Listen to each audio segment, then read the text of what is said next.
The final departure date for the U.S. from Afghanistan might not be so final after all.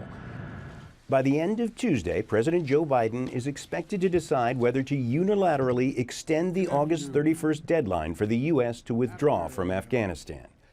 With just a week to go, Congressman Adam Schiff left a classified meeting on the Afghan exit plan saying the odds of getting everyone out are slim and growing slimmer each day. Given the logistical difficulties of moving people to the airport and the limited number of workarounds, it's hard for me to see that being fully complete by the end of the month. And I'm certainly of the view that we maintain a military presence as long as it's necessary to get all U.S. persons out and to meet our moral and ethical obligation to our Afghan partners.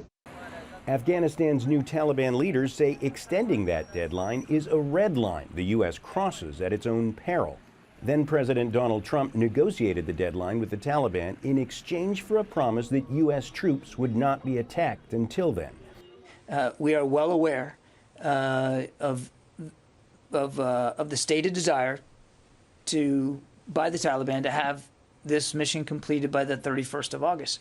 I would tell you that we too are still planning on completing it by the 31st of August. That is the mission that had been signed by the Commander-in-Chief, assigned to us, and that's what we're trying to execute.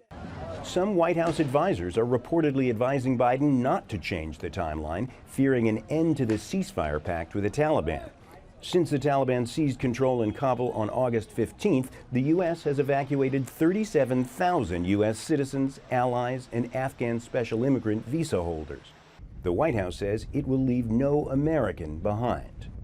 We believe that we have time between now and the 31st to get out any American who wants to get out. Even allies question whether the U.S. can finish the job by the end of the month. At a virtual meeting of G7 leaders on Tuesday, Biden will have to answer to critical state leaders demanding to know if everyone who needs to be evacuated can really get out by next Tuesday. If that deadline doesn't change, in Kabul and in the capitals of anxious allies around the globe, time is quickly running out. John Hendren, Al Jazeera, Washington.